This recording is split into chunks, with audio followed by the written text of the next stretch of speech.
Welcome once again, dear students and poetry lovers. Today we continue our journey through the delightful and satirical world of Alexander Pope's The Rape of the Lock. In our previous class, we explored the first 70 lines of Canto 5, witnessing the mock heroic battle of fans and flirtations. Now, as we begin from line number 71 onwards, get ready to uncover even more humor, irony, and poetic fineness. The narrative deepens, characters become more animated, and Pope's wit shines brighter than ever. So open your text, tune your ears, and let's immerse ourselves in the unfolding drama and charm of these extraordinary poems. So let's begin. Now Jove suspends his golden scales in air, weighs the men's wits against the lady's hair. So job का मैंने आपको last time बताया था, Roman god है, kings of god है, Jupiter है इसका नाम basically. Suspense means hangs. Wits का मतलब हो गया इंटेलिजेंस और the cleverness. Scales refers to a balance scale that used as a metaphor of judgment.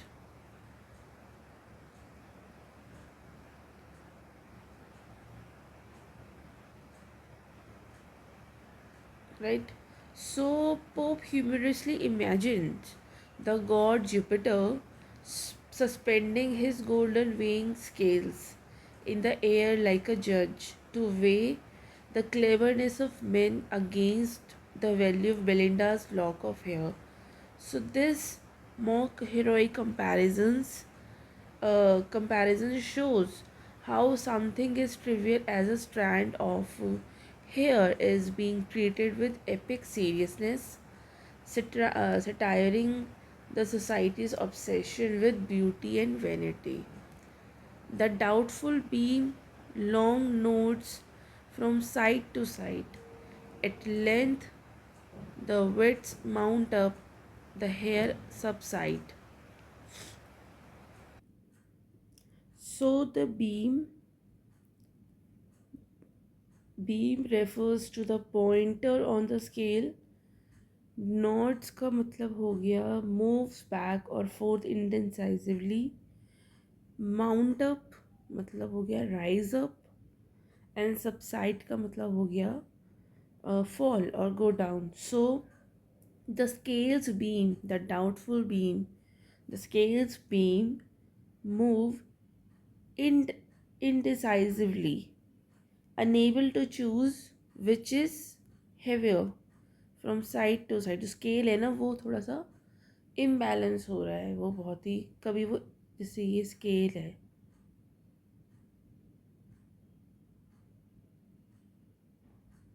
कभी ये भारी हो रहा है, कभी ये भारी हो रहा है, कभी ये ऊपर जा रहा है, कभी ये नीचे जा रहा है, कभी ये नीचे जा रहा है और कभी ये ऊपर जा रहा है. So basically the scale is unable to choose which side is heavier. Finally, the intellect, or we can say the wit of men outweighs the lady's hair. Lady का जो हेयर है उसको आउटवे करता है, मतलब वो उसको आउटवे कर देता, उसको मेजर नहीं कर पाता. So the hair goes down, और हेयर जो नीचे आ गिर जाता है. So this is a comic reversal. Beauty is important, but Pope satirically concludes that the intellect wins over physical beauty. She fears Belinda on the barren flies with more than usual lightning in her eyes.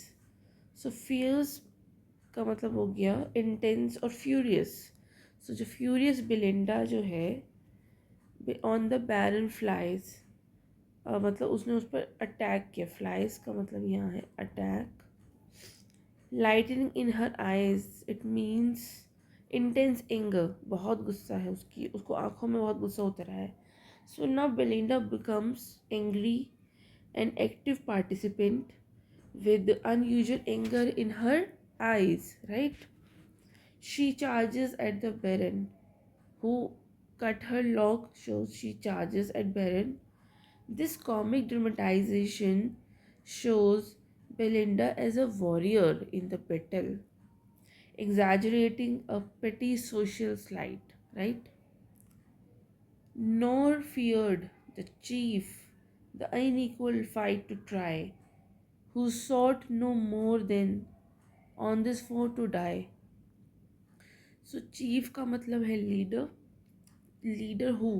Baron.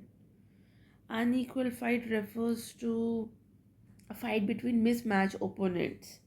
So Baron, though at a disadvantage against Belinda's fury, doesn't fear the battle, right? He is even ready to die facing his enemy. Who is his enemy? Belinda. The mock heroic tone continues here. Pope is using the language of epic duels to describe a trivial social conflict. But this bold lord, with manly strength, and endued she with one finger and a thumb subdued. So board load वो उसी को ही बोला है, ये बैरन को ही बोला है कि बैरन जो है वो डर नहीं रहा बिलिंडा के गुस्सा से, बल्कि वो रेडी है लड़ाई के लिए और वो बैटल में मरने के लिए भी रेडी है. अनड्यूड रेफर्स टू ब्लेस्ड और इक्यूब्ड. Subdued refers to defeated.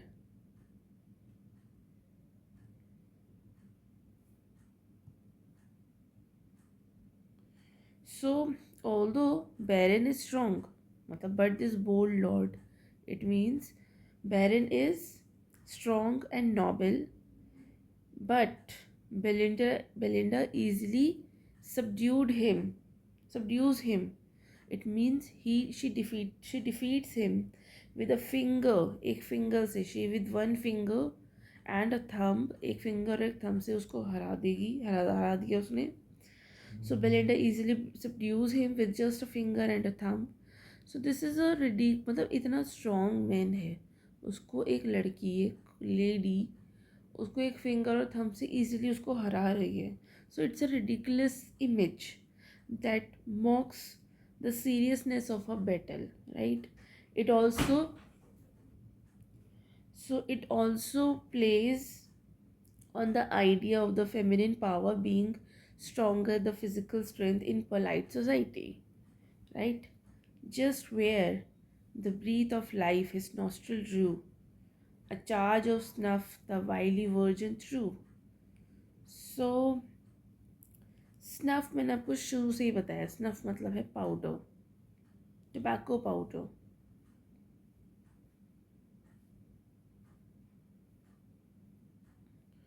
ठीक है. दैट इनहेल थ्रू नोज, जो नोस्ट्रल ड्रू बोल रहे हैं ना, ये ब्रीथ करें, मतलब नोज से उसको इनहेल करते हैं पाउडर को. वाइली का मतलब होता है क्लेवर, और वर्जन यहाँ पर बोला है बेलिंडा को. ठीक है, बेलिंडा को ही बोला है. So Belinda throws snuff the tobacco powder right at the baron's nose. तो वो क्या करती है, वो बिल्कुल उसकी नोज़ के सामने उस पाउडर को थ्रो करती है. सो क्या होता है, the place from where he draw breaths, तो वो उसको इनहेल कर लेता है पाउडर को, टोबैको पाउडर को. So it's a comic and in undignified way of attacking someone. Battles में ऐसे थोड़ी होता है, बैटल्स में तो वेपन्स यूज़ होते हैं, बहुत सारी लड़ाई होती है, वो बहुत ही सीरियस इशू होता है, लड़ाई बहुत सीरियस होती है. यहाँ जैसे नहीं, यहाँ तो मजाक उड़ा रहे हैं बैटल का. मॉक एपिक बैटल है बेसिकली ये. मॉक एपिक है ये, मॉक हीरोइक पोएम है ये. अभी फ़िलहाल ही मॉक एपिक भी है, सॉरी मॉक बैटल भी है. ठीक है. तो it's a comic way of attacking someone the turning the battlefield into a powdery sneeze fest, क्या वो सिर्फ स्नीजिंग करेगा? ठीक है. The gnome direct to every atom just the pungent grains of titillating dust. So gnome मैंने आपको बताया ही था, airy spirit. According to Pope mock mythology, pungent का मतलब होता है शार्प एंड स्मेलिंग, और इरिटेटिंग डस्ट इसका मतलब हो गया. So the genome help guide each tiny grain. अब क्या है कि वो तो उसने थ्रो कर दिया, जिसको इनहेल भी कर लिया बेरन ने, लेकिन जो ईच टाइनी एवरी एटम का मतलब है each and every tiny grain of the powder of the tobacco snuff accurately to cause maximum effect. अब वो जीनोम उसको हेल्प कर रहा है मेलिंडा को, कि जो बेरन ने इनहेल किया है, जो हर एक पार्टिकल जो है, जो इनहेल किया है टबैको पाउडर का, स्नफ का, वो अच्छे से इम्पैक्ट डाले उसकी नोज़ में, अच्छे से काम करे. ठीक है. So he guide each tiny grain of snuff accurately to cause maximum effect. This mock epic machinery adds a supernatural element, making the moment sound overly grand for such a trivial act. Sudden with the starting tears, each eye overflows, and the high doom re-echoes to his nose. अब वो बहुत जोर से sneeze करेगा कि पूरा जो Hampton court है उसकी स्नीजिंग से इको करेगा. सो स्टेरिंग टीयर्स मतलब वो इतना ज़्यादा स्नीज कर रहा है कि अचानक से उसकी आंखों में आंसू आ जाते हैं ना. हमारी भी, हम जब बहुत ज़्यादा छींकते हैं, स्नीज करते हैं, तो आंखों में आंसू हो जाते हैं. High dome, it refers to the room और the hall. Re-echoes to his nose refers to the loud sneeze echoes around. So as a result of the snuff, the Baron begins to sneeze. Baron begins to sneeze violently, his eyes watering, and the sound echoes through the large hall. So this is comic but absurd and dramatic. Again, if it's emphasizing the mock heroic style of turning a minor social embarrassment into an epic crisis, right? Now the next lines are,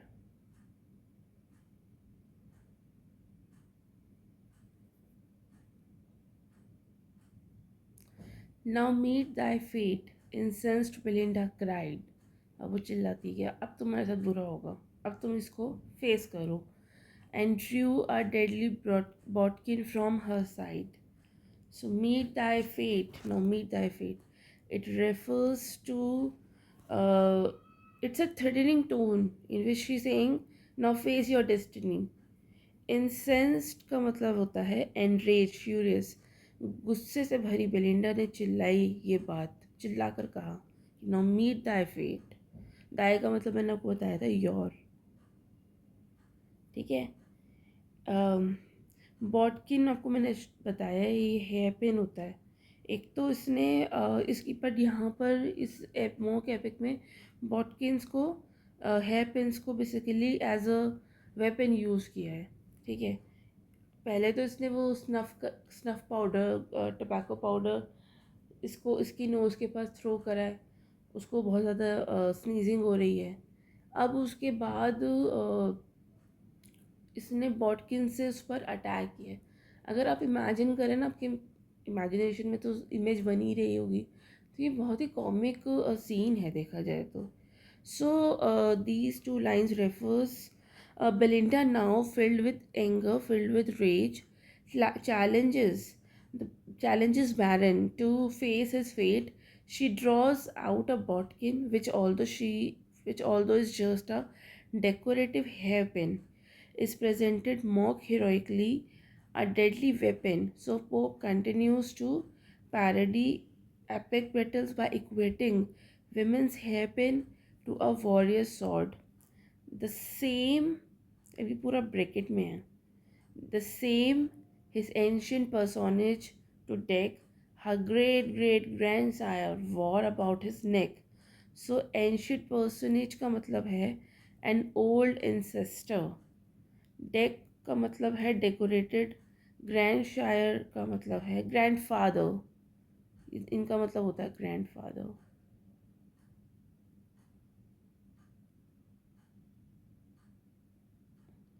right, so Pope adds mock epic digression describing the Watkins history। अब ये पूरा passage में ना यहाँ पर बॉटकिन की hairpin की history बताते हैं कि it was once worn as an ornament by Belinda's great great grandfather. कि उसके ग्रैंडफादर ने ग्रैंडफादर ने एक बार उसको पहना था।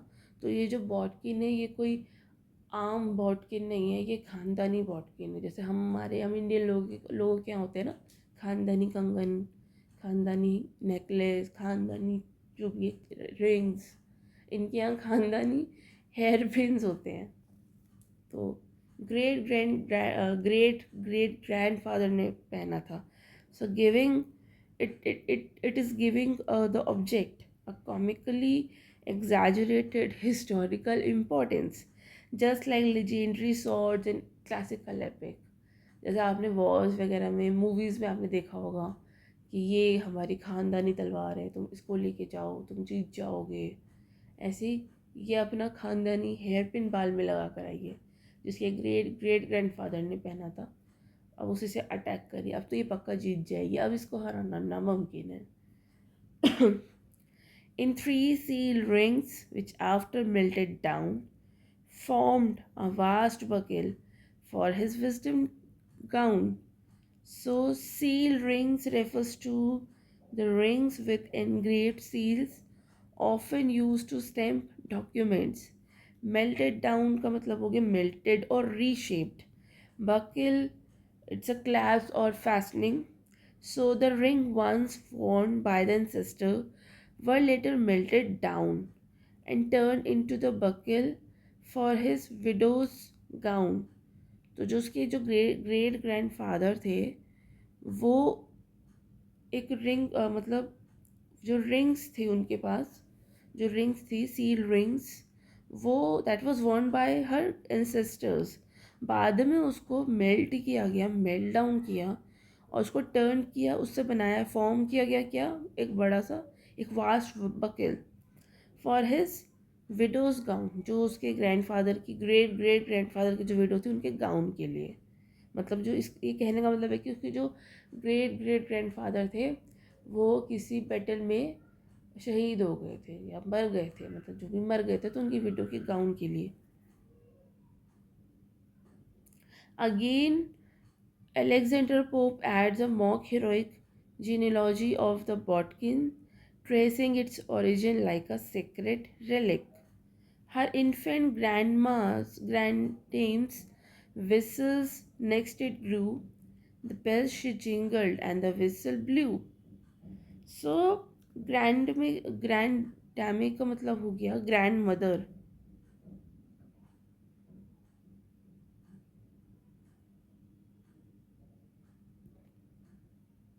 ठीक है, इन्फेंट का मतलब हो गया the grand mother in her infancy, मतलब जब दादी अपनी इन्फेंसी में थी।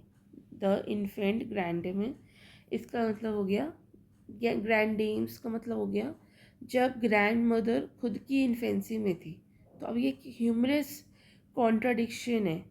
विसल एंड बेल्स, ये विसल एंड बेल्स, इसका मतलब प्ले थिंग्स, जो छोटे बच्चे खेलते हैं उनके पास कई सारे खिलौने होते हैं ना, ये उसकी बात हो रही है।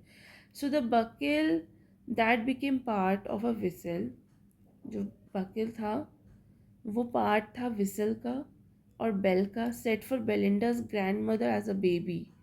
So Pope uses this ironic and humorous detail to further deflate the grandeur, showing how something presented as the deadly weapon has a ridiculous mundane past। This is very comic actually। Then in Botkins graced her mother's hair। अब दादी से उसकी माँ के पास आ गया बॉटकिन जो है, जो कि उसकी माँ दादी के बालों के बाद उसकी मम्मी के बालों को जिसने सजाया, ग्रेस किया, which longer she wore and now Belinda wears. मतलब दादी से मम्मी के पास आया, उसकी मम्मी से अब उसके पास आया, तो बड़ा ही खानदानी है ये वॉटकिन। ठीक है, ग्रेस का मतलब होता है एडॉन्ड, बॉटकिन मैंने आपको बताया ही है। So eventually the item the bodkin became, so the buckle, जो बकिल बना था ना, buckle became the hair ornament for Belinda's mother, and now Belinda herself wears it. So this exaggerated lineage of the Botkin adds comic grandeur to something extremely ordinary, and it is poking fun at aristocratic pride and family relics. Boast not my fall, he cried. अब ये बैरन बोल रहा है. Insulting foe, though by some other shall be laid as low.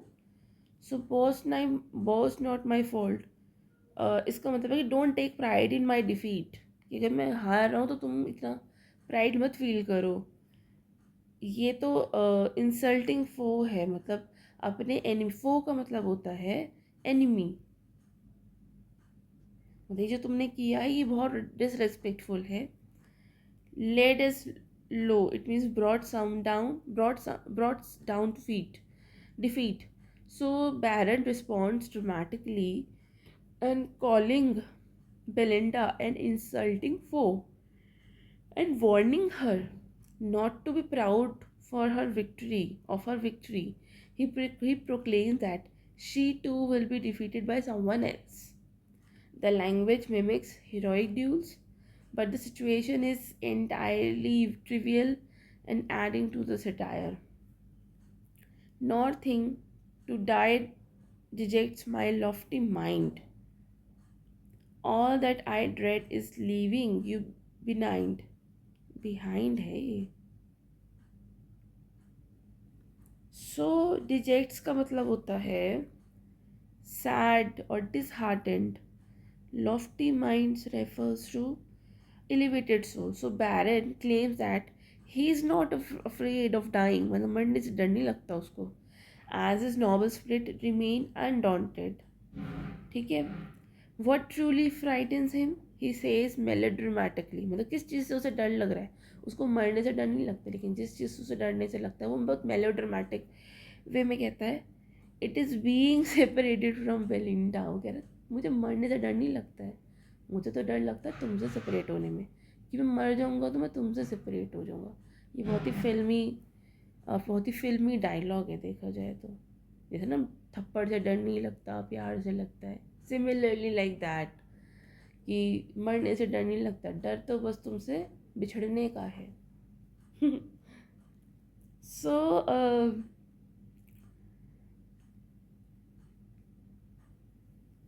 So again, Pope mocks the over dramatization of love.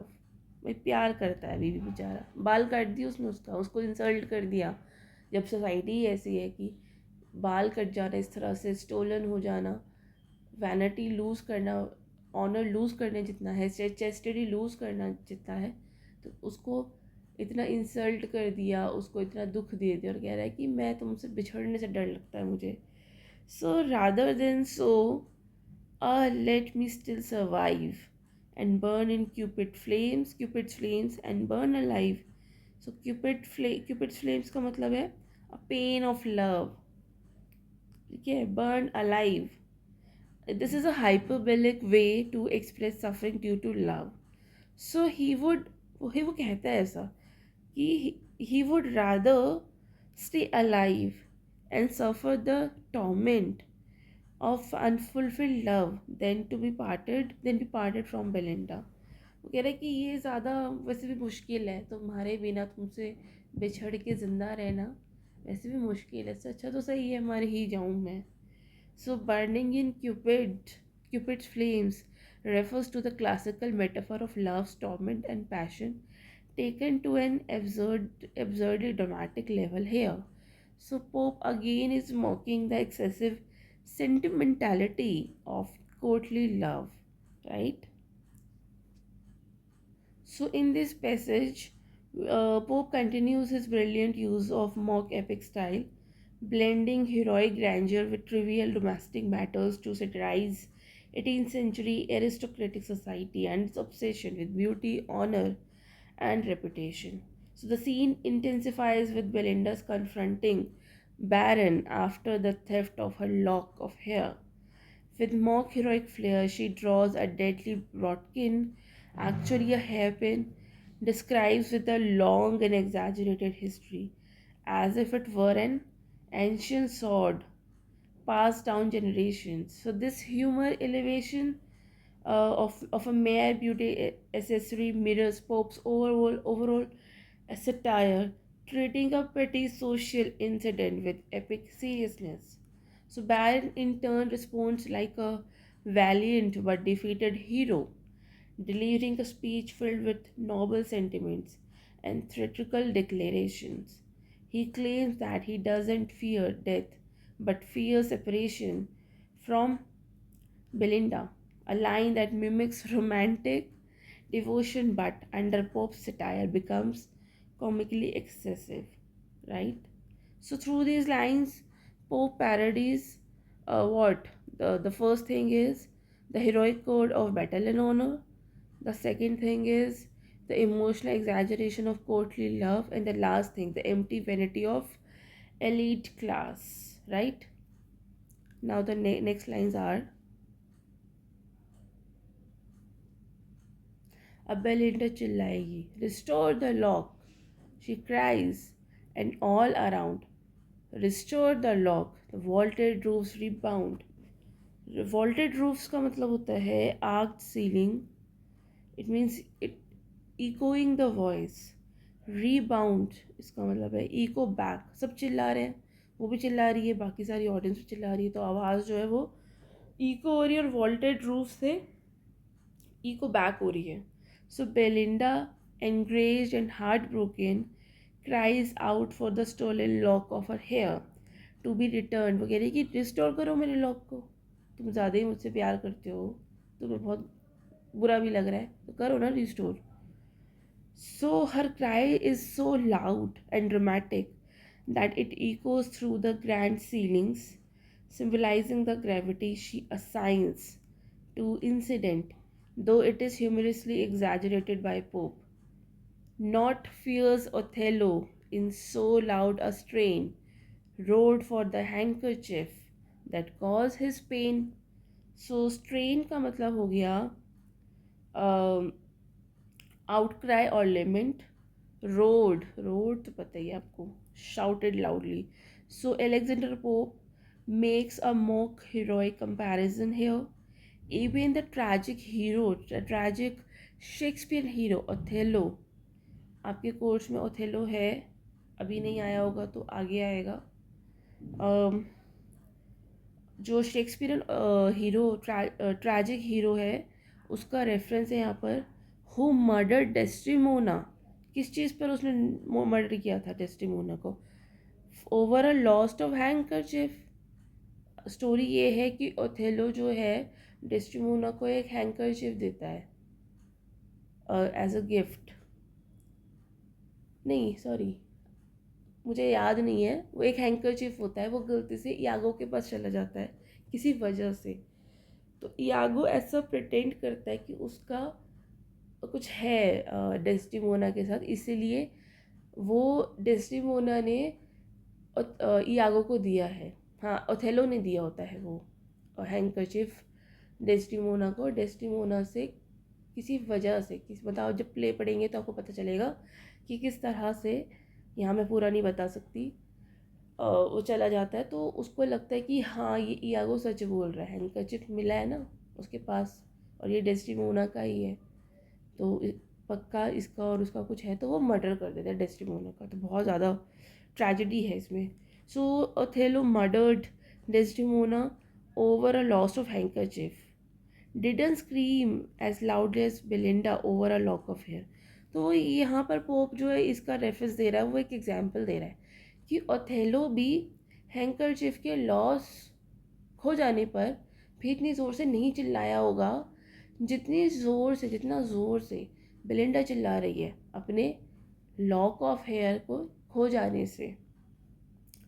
So this contrast intentionally absurd and iconic.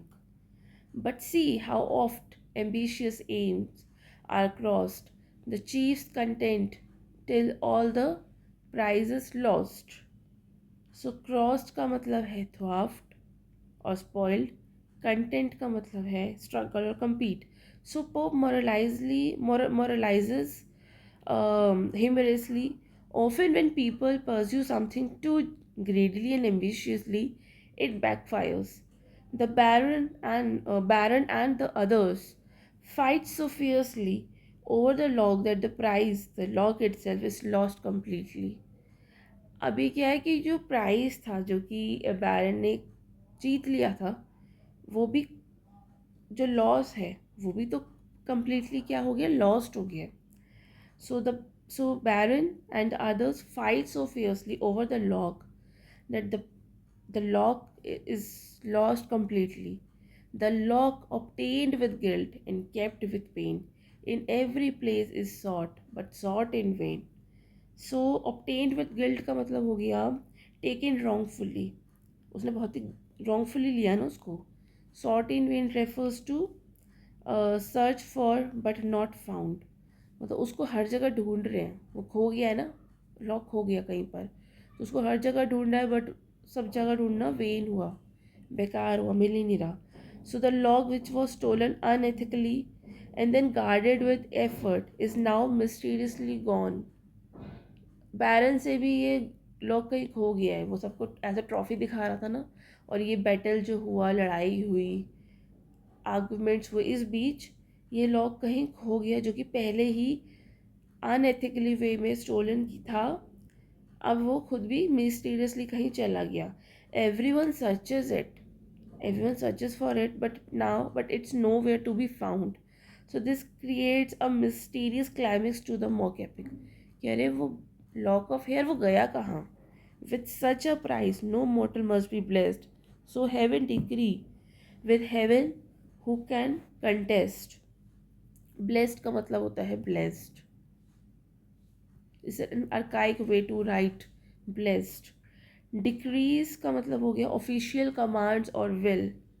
Decrease जब भी कुछ legal कुछ भी जजमेंट होती है तो उसकी डिक्री आती है, वो उसकी एक कमांड होती है जिसका ऑफिशियल रिटन डॉक्यूमेंट होता है ये. So Pope now humorously brings to in divine authority. Heaven itself has decided that, मतलब वो जो बाल खो गया है, जो लॉग है वो खो गया है, उस पर पोप मजाक पड़ा कहता है कि अब तो ये हेयर भी, लॉग भी खो गया है, तो हेवन यानी कि हाई अथॉरिटी, वो खुद डिसाइड करेगा. उसने खुद डिसाइड किया है कि कोई भी मॉर्टल उस प्राइस को रखने के लायक ही नहीं है, इसलिए खो गया. So heaven itself has decided that no human deserve such a precious item, the log of hair. Since it's heaven's decision, no one can argue with it. अब कोई और आर्ग्यू भी नहीं कर सकता. भगवान के घर से ऑर्डर आया ना कि अभी बाल किसी का भी नहीं है, ये लॉक ऑफ हेयर कोई भी डिजर्व नहीं करता है. So no one can argue with it. So this adds more grandeur to trivial objects, right? Now the next lines are,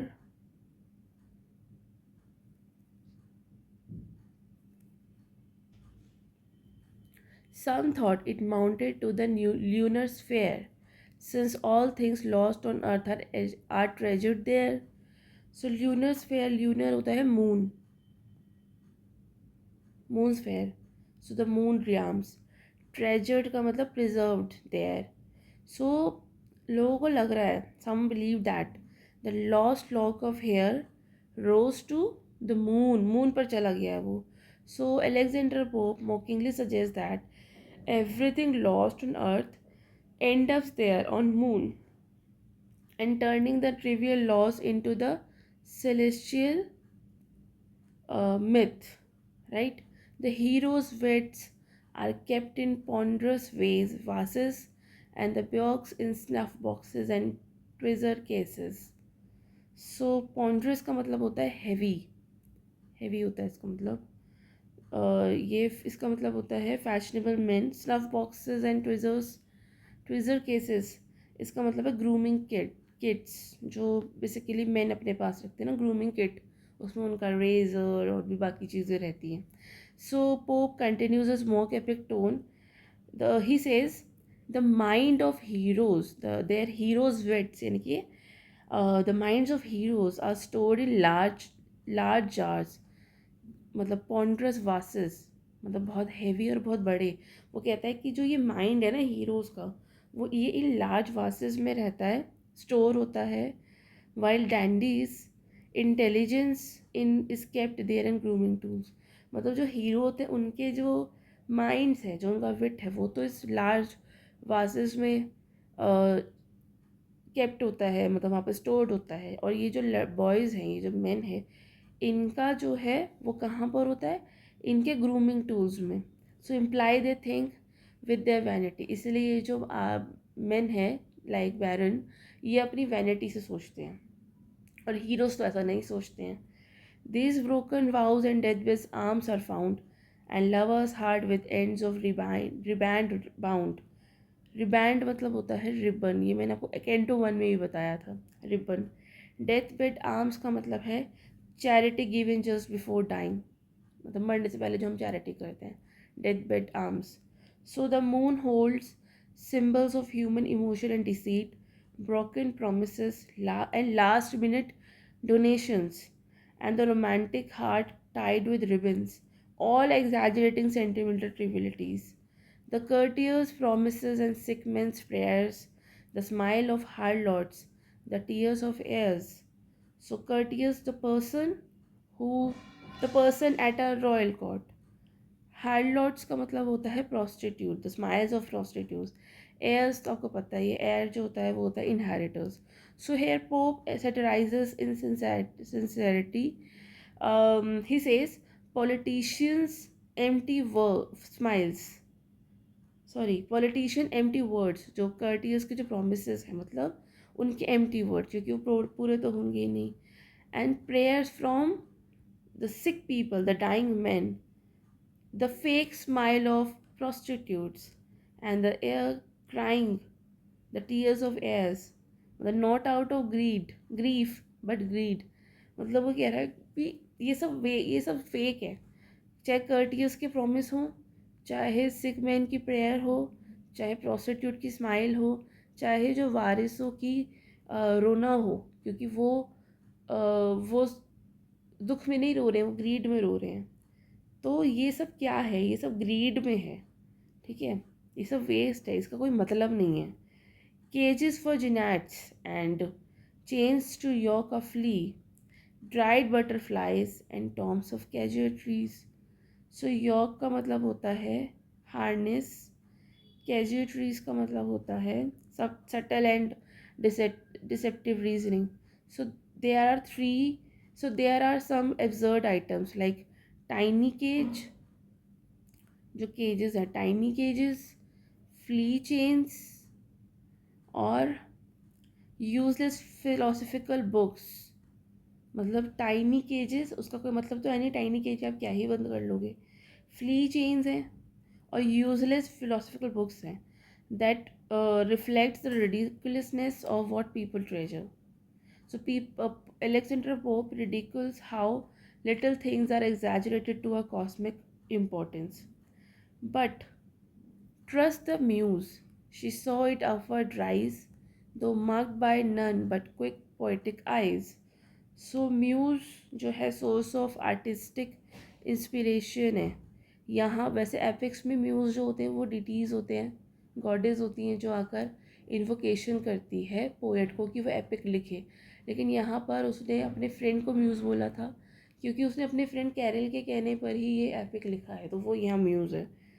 quick का मतलब है शार्प एंड कीन. So only the muse, the divine spirit of poetry, witnessing the locking rise upward. मतलब जो उसका friend है Carol, वो कह रहा है कि ये विटनेस था, इसने डिवाइन स्पिरिट जो उसने विटनेस किया कि जो लॉक है वो ऊपर की तरफ राइज कर रहा है. So it was visible only to poets, suggesting how only imaginative minds can perceive such fantastical events. So Rome great founders to the heavens withdrew to Proclus alone confessed in view. Proculus का मतलब होता है, Proculus का मतलब होता है Roman noble who saw Romulus ascent. ठीक है, रोम्स फाउंडर नाम है, रोम्स ग्रेट फाउंडर का नाम है ये रोमुलस, यहाँ लिखती हूँ इसको, ये नाम है, ये रोम का फाउंडर है और इसी ने ही रोमुलस को, सॉरी रोम को असेंड किया है। ठीक है, so Rome's great founder Romulus to heaven so withdrew to Proclus alone confessed in view. So this is a classical reference. Just as Romulus ascends to heaven and appears only to one man, the lock too rose secretly towards the heaven. So this is more glorious event likened to myth. मतलब जो ये lock है ये इतना divine है, ये इतना pure है कि यहाँ मॉर्टल्स के बीच में तो रहेगा ही नहीं, ये हेवन में जाएगा सीधा। A sudden star it shot through liquid air and drew behind a radiant trail of hair. So radiant का मतलब होता है glowing, liquid air का मतलब it's a poetic expression for the sky, liquid air. So this lock becomes a shooting star. Lock क्या बनेगा, shooting star बनेगा, आसमान में रेडिएंट करेगा मतलब चमकेगा, ब्लेज करेगा through the sky and leaving behind a shimmering trail. जैसे शूटिंग स्टार में एक शिमरिंग ट्रेल होती है ना, ऐसे ही ये भी पीछे अपने एक शिमरिंग ट्रेल छोड़ेगा, like a comet made of golden hair. So this is a comic yet beautiful image. Not Benares lock first rose so bright, the heavens bespeggling with dishevelled light. बेनरेस जो है ये क्वीन थी whose hair became constellation. constellation होता है a group of stars. ठीक है, तो बेनरेस जो है क्वीन थी, उसके ऐसा माइथोलॉजी में है कि उसके हेयर स्टार बन गए थे। Bespangling it means glittering and dishevelled means untidy, flowing. So even the legendary hair of Veneris was not as bright as Belinda's lock. The heavens are now lit by its disordered, dazzling light, so exaggerating its beauty and importance, right? The sylphs were airy spirits. Behold its kindling as it flies, and pleased pursue its progress through the skies. Kindling का मतलब है glowing और igniting. So the sylphs, the spirit who once guarded Belinda, now admire the lock as it turns into a celestial flame. वही air spirit जब return हो गई ना sky में, लिक्विड स्काई में, लिक्विड एयर में, वो पहले जब वो बेलिंडा को प्रोटेक्ट कर रही थी, वो चाहती तो बेलिंडा का अच्छा ही थी, अब वो एडमायर कर रही है उस लॉक को जब वो आसमान में जा रहा है कि अब वो एक सेलेस्टियल फ्लेम बन जाएगा, trailing joyfully through the sky, so their guardship transforms into reverence, right? Now the next lines.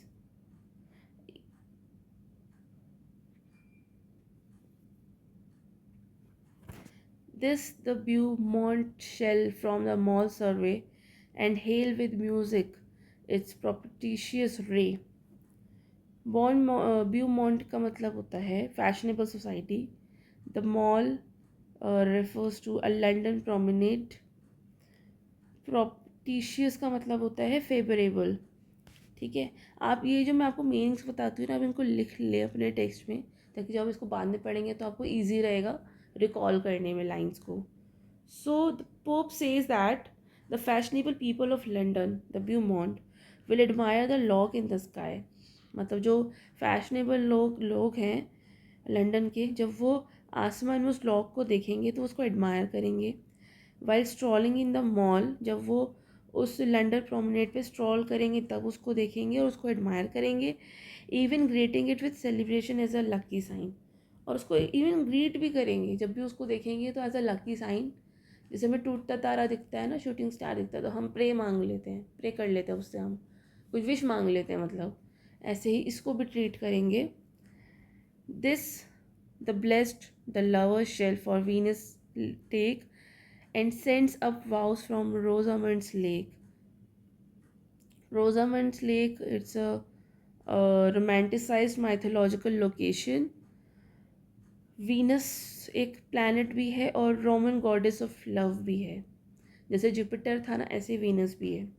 So lover believe lover will the lovers will believe the lock is a symbol of Venus and sends up their wishes for love from beautiful legendary spots like Rosamund's Lake. So it's exaggerating its romantic power. तो यहाँ पर Alexander pope ना एक तरह से admire भी कर रहा है बेलिंडा को कि उसका जो लॉक कटा, सोसाइटी में उसकी काफ़ी इंसल्ट हुई, उसकी चेस्टिटी लूज हुई, उसकी वैनिटी पर खतरा हुआ. लेकिन अब जो उसका बाल जो कट गया था वो उसको इतनी रिस्पेक्ट दे रहा है, ये देखा जाए तो रिस्पेक्ट भी दे रहा है ताकि उसको अच्छा लगे. बेलिंडा यानी कि मिसेस एराबेल फर्मोर को ये पोएम पढ़कर अच्छा लगे. बेसिकली उसका जो मोटिव है वो ये भी है, मजाक उड़ाना तो है ही सोसाइटी का.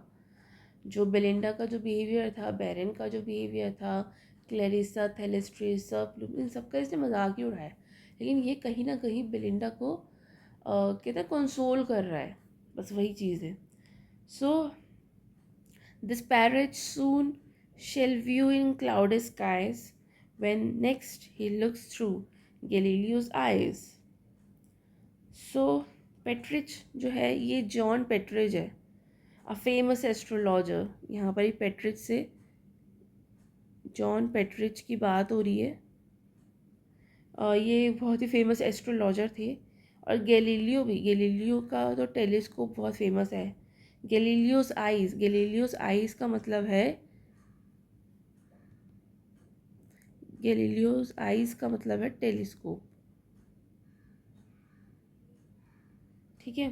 सो even astrologer Partridge peering through his telescope, कि वो भी उसको देखेगा अपने टेलीस्कोप से. And we will see the log shining in the heavens like a comet. And now he is poking fun at astrologers who claims to predict fate from the skies. कि मतलब जो एस्ट्रोलॉजर्स होते हैं ना, जो जो claim करते हैं प्रेडिक्शन को आसमान से, कि मतलब जो प्रेडिक्शन करते हैं सितारों और प्लैनेट्स की डायरेक्शन और उनकी कंडीशन देखकर, अब वो एस्ट्रोलॉजर भी इस लॉक को देखेंगे. मतलब यहाँ पर ये एस्ट्रोलॉजर पर अटैक है एक तरीके का, फन, मतलब मेकिंग पोकिंग फन है ये. And hence the egregious egregious wizard shall foredom the fate of Louis and the fall of Rome. Egregious का मतलब होता है outstanding, here used, but here it is used as sarcastically. Foredoom का मतलब होता है प्रोफेसी.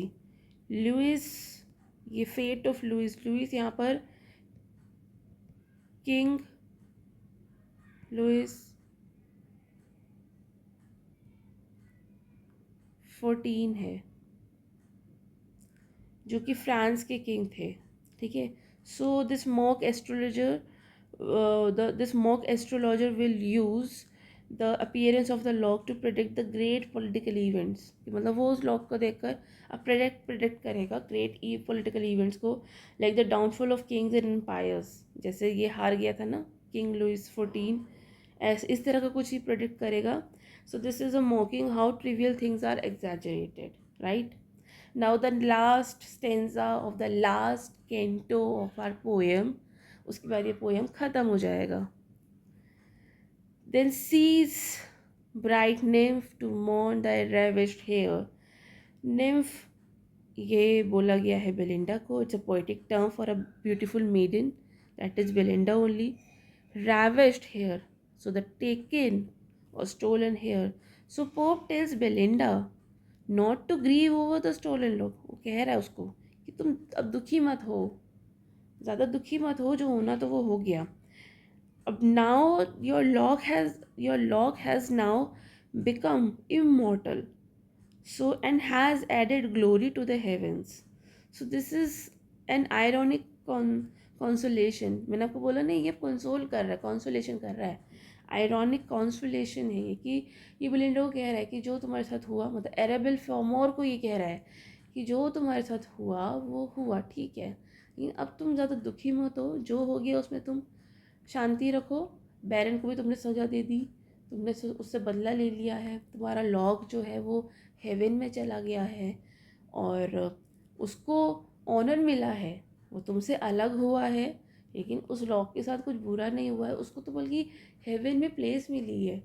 बड़े बड़े लोगों को हेवन में प्लेस नहीं मिलती, तुम्हारे लॉग को, जो कि स्टोलन था, जो रैविश्ड हेयर था, जो रैविश्ड हेयर था, उसको हेवन में प्लेस मिला है। That is very important actually. So it has now become immortal and has added new glory to the heavens. मतलब उसने हेवन में ग्लोरी ऐड की है. Not all the tresses that fair head can boast shall draw such envy as the lock you lost. So tresses का मतलब है lock of hair. सभी सभी तो लॉक्स को इतनी ऑनर नहीं मिलती है. ऑल द ट्रेसेस, जो जितने भी लॉक्स हैं हेयर के, उनको तो नहीं मिलती है. बोस्ट का मतलब है poses proudly. So none of Belinda's remaining hair. तो बेलिंडा के मतलब बाकी दूसरे लोगों को तो छोड़ ही दो, बेलिंडा के खुद के बाकी बालों को तो इतना ऑनर नहीं मिलेगा.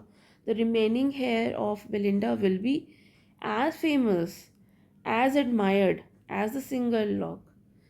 हाँ, वो सब वहाँ नहीं जाएंगे, हेवन में तो सिर्फ एक ही उसको लॉक गया, लेकिन हाँ, बेलिंडा के जो बचे हुए लॉक्स हैं उनको भी उतना ही फेम मिलेगा, उतना ही एडमिरेशन मिलेगा जितना उसके इस सिंगल लॉक को मिला है. That was brutally taken by बैरन.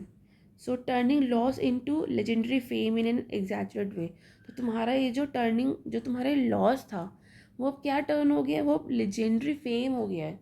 मतलब बैरन ने तो तुमको इंसल्ट करने के लिए तुम्हारा बाल काट दिया था, तुमको तुमसे बदला लेने के लिए, लेकिन अब वो तुम लेजेंडरी हो गई हो, तुम फेमस हो गई हो. So for after all the murders of your eyes. Murder of your eyes का मतलब है playful reference to how her glances kill men with beauty. कि तुम्हारी जो ब्यूटी है वो तो पहले ही मर्डरर है, तुम पता नहीं कितने लोगों को उसने मारा है, मतलब तुम्हारी ब्यूटी बहुत ही कातिल है, शायरी वाले अंदाज में. When after millions slain you yourself shall die. Millions slain का मतलब है exaggeration of her charm, कि तुमने तो millions को मारा है अपनी ब्यूटी से. So even after Belinda has metaphorically killed countless admirers with her seductive eyes, she too will eventually die. मतलब तुम भी तो एक दिन मर जाओगी. She too will eventually die, showing the fleeting nature of beauty and life. Right? When those fair suns shall set, and set they must, and all those tresses, यानी कि बाकी बचे हुए बाल, बाकी बचे हुए locks, shall be laid in dust. Fair suns का मतलब है metaphor for her bright eyes. Tresses मैंने आपको बताया है. So one day even her beautiful eyes will lose their shine, and her glorious hair will return to the dust. So this is a poetic reflection on mortality. यहाँ mortality की बात हो रही है कि एक दिन तो तुम्हें मर जाना है और सब डस्ट में जाना है. Right.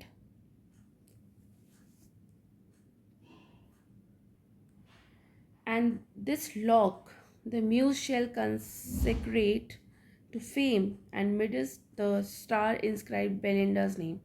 The last few lines of this canto and of this book. Lock refers to the stolen curl of Belinda's hair. Muse is a classical symbol of artistic inspiration. Here, Pope himself as the poet. Consecrate means to make something sacred or dedicate it with honor. Fame, it means everlasting glory or renown. Midis का मतलब होता है among. And inscribe का मतलब to write or engrave permanently.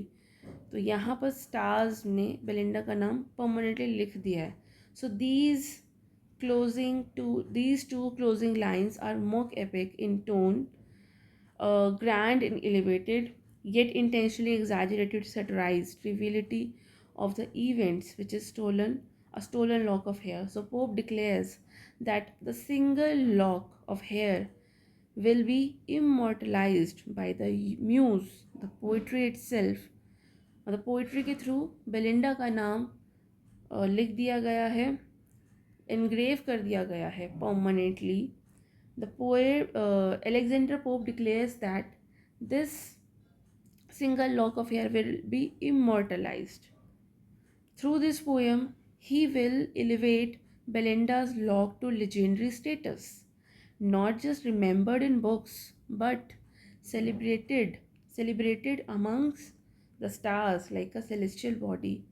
It playfully suggests that even though Belinda may die one day, and her beauty and the story of her lock will live forever. एक दिन ऐसा आएगा कि Belinda या Mrs एराबेल farmer मर जाएगी और लोग उसको भूल जाएंगे. लेकिन through this poetry she Belinda, her beauty and the story of her lock will live forever, not just in memories but in the very sky, shining like a star. So these lines captured Pope's brilliant satire. He turns a petty social incident into a immortal epic, mimicking mimicking the style of Homer and Virgil, but centered on fashionable young woman's stolen curl. It's both a celebration, it's both a celebration and a critique of vanity, poetry, and fame, and the aristocratic obsession with appearances. Let So this is the final line. So we have finished the final lines of the poem. As we reach the end of Alexander Pope's The Rape of the Lock, we step back from the dazzling wit, biting satire, satire and the polished heroic couplets to appreciate the deeper brilliance of this poem. What began as a light-hearted tale of a stolen curl unfolds into a masterful mock epic where vanity wears the mask of virtue, where beauty becomes celestial, and where a trivial social scandal is elevated to mythic proportions. Through Belinda's lock, Pope doesn't merely immortalize a woman's beauty, he critiques an entire age obsessed with appearance, etiquette, and superficial honor. His genius lies in his ability to balance humor with elegance, irony with insight, and satire with art. So, this poem may revolve around a single lock of hair, but its legacy rests in the way it locks together classical grandeur and contemporary folly, reminding us that even the most delicate moments of vanity can become timeless when touched by poetry. So, in the heavens of literature, among the stars of satire and style, Belinda's name now shines, forever etched by muse. Although it's a very long poem, so I really want to thank all of you, to each one of you, for staying with me till the very end of the Rape of the Lock. Your patience, engagement, and curiosity throughout this journey made our exploration of this brilliant mock epic all the more rewarding. Your consistent presence in the class shows your dedication not just to the syllabus but to the beauty and depth of literature itself. I truly appreciate your willingness to grasp both the wit and wisdom Pope embedded in every line. In our next class, we will discuss previous year's questions based on this poem. So make sure you revise well and come prepared. Let's convert all this understanding into exam success too.